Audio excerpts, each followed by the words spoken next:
Good morning dear student. मैं Sandeep sir हाजिर हूँ आप लोगों के बीच एक और वीडियो के साथ, जिसमें हमने देखा था C-टेट में एक क्वेश्चन काफ़ी महत्वपूर्ण जो आता है वो संख्या पद्धति के अंतर्गत हम कई पॉइंट्स को पढ़ रहे थे। उस पॉइंट के अंतर्गत हमें पढ़ना था काल्पनिक संख्याएं क्या होती हैं। कौन सी संख्या? काल्पनिक संख्याएं क्या होती हैं। तो काल्पनिक संख्याओं की जहाँ तक हम बात करते हैं कि काल्पनिक संख्याएं क्या होती हैं।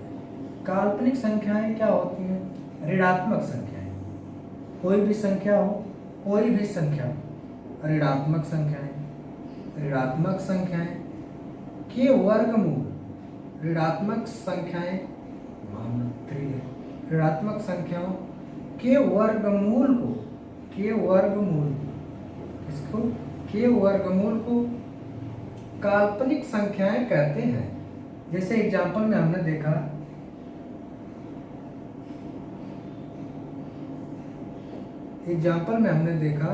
√3, √-5, √-3, इससे यह स्पष्ट होता है कि कोई भी माइनस संख्या हो,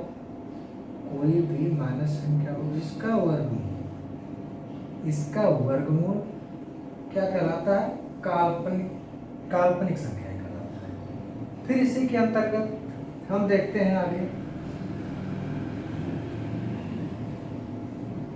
गुणनखंड या अपवर्तक। गुणनखंड या अपवर्तक क्या होता है? गुणनखंड या अपवर्तक संख्याएं क्या होती हैं, जो कि काफ़ी इम्पोर्टेंट पॉइंट्स है, जिससे कई लोग कंफ्यूज हो जाते हैं। जो कुछ क्वेश्चन जब घुमाता है तो इसमें इन पॉइंट्सों का काफ़ी उपयोग होता है। तो इसी क्रम में हम देखते हैं गुणनखंड या अपवर्तक। गुणनखंड या अपवर्तक किसी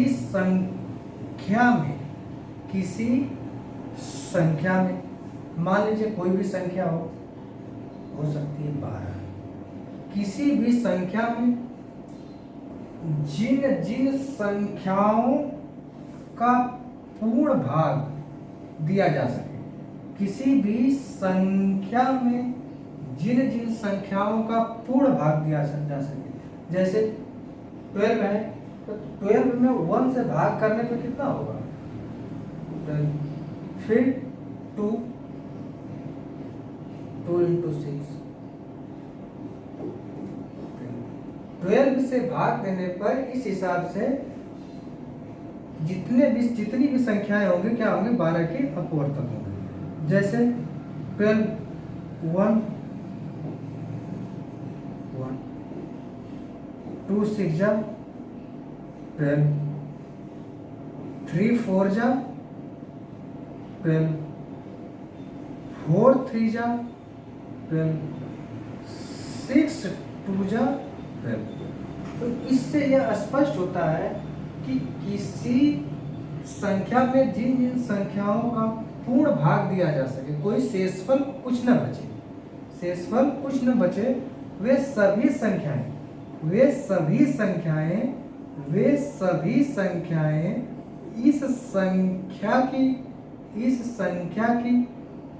इस संख्या की गुणनखंड या अपवर्तक कहलाती है। ठीक है डियर स्टूडेंट। फिर इसी क्रम में हम आगे देखते हैं तो गुणज।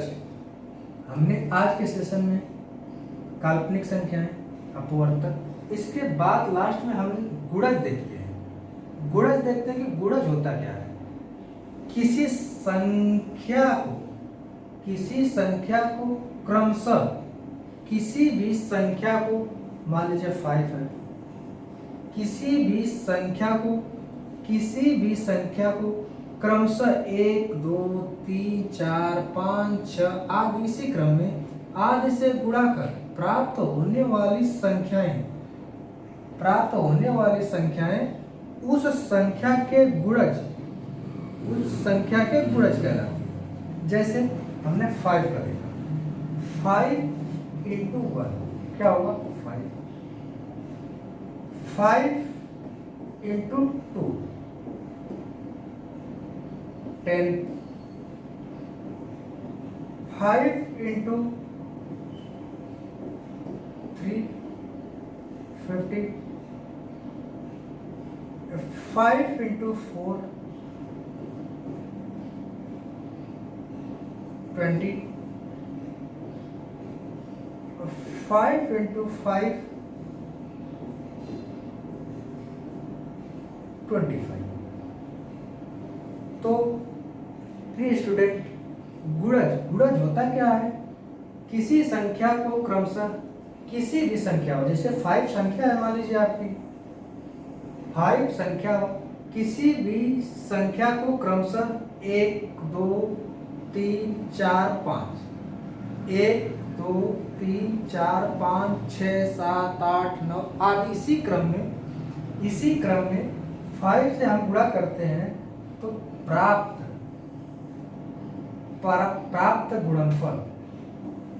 गुणनफल इस संख्या का गुणज कहलाता है। इस संख्या का क्या कहलाता है? गुणज कहलाता है। प्रिय डियर स्टूडेंट, सीटेट का एग्जाम बहुत ही नज़दीक है और आप लोग अपनी तैयारी काफ़ी शिद्दत से, मेहनत से, लगन से और इसको काफ़ी इम्पोर्टेंट मानते हुए आप सीटेट की तैयारी करिए। आप मन में एक भावना, अपने मन में एक भावना जागृत करिए, इस सीटेट में हमें दोबारा नहीं बैठना है। सीटेट में हमारा ये अंतिम प्रयास है, इसमें हम मेहनत इतना करें कि दोबारा बैठने की आवश्यकता ही ना हो। क्योंकि अगर हम स्कोर 120 130 तक कर देते हैं तो फिर दोबारा इस एग्ज़ाम में बैठने का मन ही नहीं करेगा, या इस एग्ज़ाम में दोबारा बैठने की ज़रूरत ही नहीं पड़ेगी। क्यों नहीं ज़रूरत पड़ेगी? क्योंकि सीटेट जो है पहले 7 साल का था, 7 साल वैलिडिटी इसकी थी, लेकिन अब आजीवन कर दिया गया है। आजीवन का मतलब कि जब तक आपकी टीचर बनने की एज है तब तक आपको सीटेट का ये सर्टिफिकेट आपके साथ रहेगा। इसी के साथ मैं इस वीडियो को क्लोज करता हूँ। नेक्स्ट वीडियो में नेक्स्ट पॉइंट के साथ आपसे मैं फिर मिलूँगा। Thank you dear student.